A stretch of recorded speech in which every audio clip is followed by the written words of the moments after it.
अच्छा जी, सो हम बात कर रहे थे universal uses of NAND gate, जिसमें हमने पिछले सेशन में बनाया इन्वर्टर यूजिंग नैंड गेट और फिर हमने बनाया एंड गेट को using the universal property of NAND gate.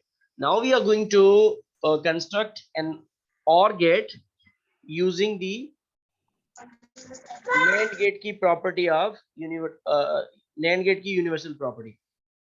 So let us talk about it. देखिए, अब नैंड गेट और गेट के अंदर क्या कनेक्शन हो सकता है. मतलब if we want to construct an और गेट यूजिंग नैंड गेट, तो हमें सबसे पहले इनका ट्रूथ टेबल का समझना बड़ा जरूरी होगा हमारे लिए.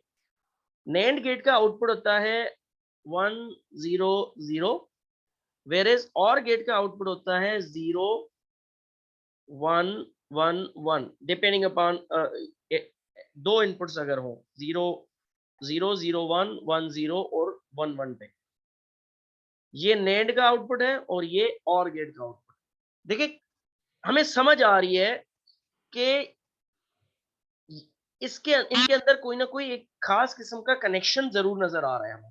ऐसा कनेक्शन हमें नजर आ रहा है कि जब नेंड गेट का आउटपुट 1 है तो उस वक्त और गेट का आउटपुट 0 है. वेरेज जब नेंड गेट का आउटपुट लो है तो उस वक्त और गेट का आउटपुट हाई है.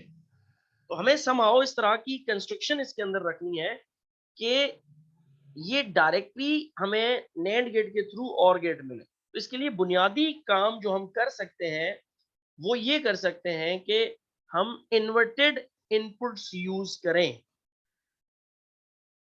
इन्वर्टेड इनपुट्स अगर हम इसके अंदर यूज करेंगे तो we are going to get the और गेट ऑपरेशन.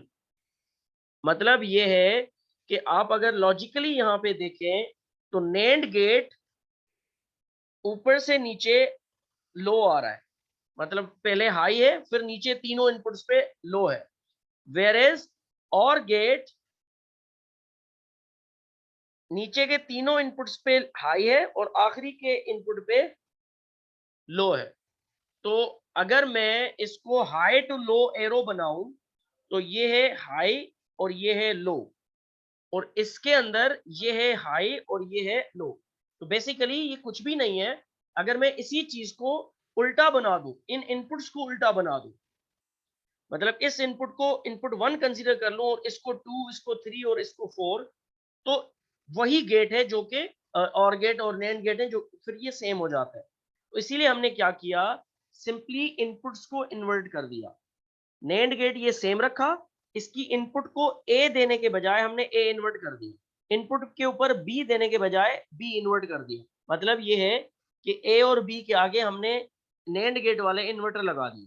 तो ए और बी इन्वर्ट हो गए. जब ए और बी इन्वर्ट हो गए तो अगर मैं यहाँ पे 0 0 प्रोवाइड करूंगा तो मुझे इसके आउट इन्वर्टेड मिलेंगे 1 1.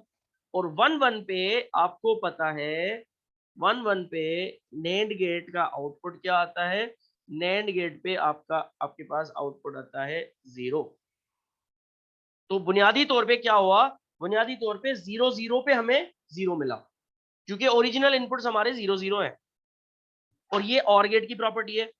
इसी तरह से अगर मैं इसको करूंगा 0 1 तो ये हो जाएगा 1 और 0. अब 1 और 0 पे नैंड गेट आपको क्या प्रोवाइड करता है. तो इस तरह से फिर आपको 1 0 करना पड़ेगा और इसी तरह से फिर 1 1 करके आपको देना पड़ेगा. तो नैंड गेट आपको प्रोवाइड करेगा और गेट का ऑपरेशन या और गेट की लॉजिक आपको डेवलप करके दे देगा. So that is how we develop the logic diagram of OR gate using the NAND gate. इसको ट्रूथ टेबल के अंदर बाकी सारी वैल्यूज आप पुट करेंगे तो आपको ये वही ट्रूथ टेबल डेवलप होके मिल जाएगी. ठीक है. अब नॉर गेट बनाना है. जब और गेट बना लिया तो उससे नॉर गेट बनाना बहुत आसान है. जो भी और गेट बनाया है उसके आगे एक इन्वर्टर लगा दो. तो ये और गेट है यहाँ तक, इसके आगे मैंने इन्वर्टर लगा दिया तो ये बन गया नॉर गेट. तो नॉर गेट का आउटपुट भी आपको इस तरह से मिल जाएगा.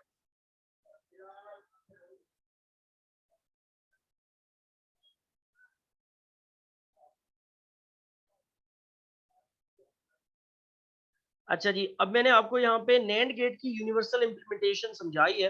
बिल्कुल इसी तरह से नॉर गेट की यूनिवर्सल लॉजिक गिवन है, इसको आप खुद देख सकते हैं, इसको डिटेल में मैं नहीं कराऊंगा, वही वाले सर्किट्स हैं, थोड़े आगे पीछे होके बन रहे हैं, और इसकी यूनिवर्सल प्रॉपर्टी आपको यहाँ से खुद ब खुद समझ में आ जाएगी, इसकी जो सर्किट डायग्राम्स है।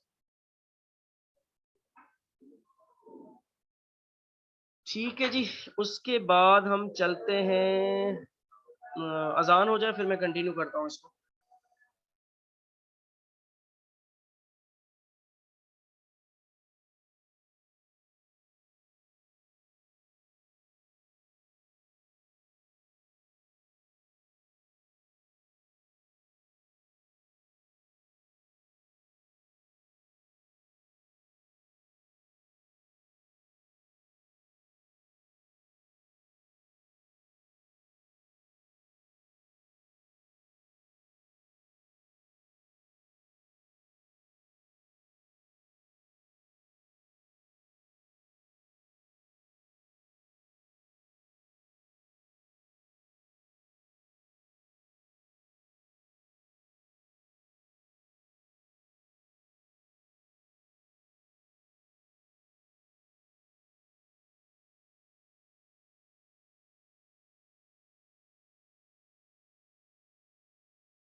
अच्छा जी, so we were talking about the universal property of NAND gate and NOR gate. NAND gate की यूनिवर्सल प्रॉपर्टीज मैंने आपको समझा दी है, नॉर गेट को समझना आपकी जिम्मेवारी है।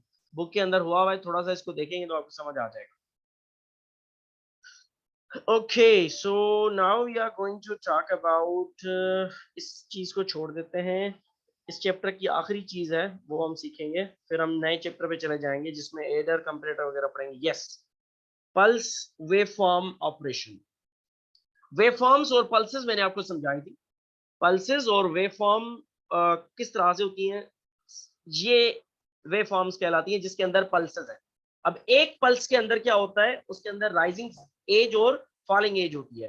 फॉर सपोज ये इसका लॉजिक हाई है, ये लॉजिक लो है, फिर लॉजिक हाई है, फिर लॉजिक लो है, एंड सो ऑन। तो जब ये लॉजिक हाई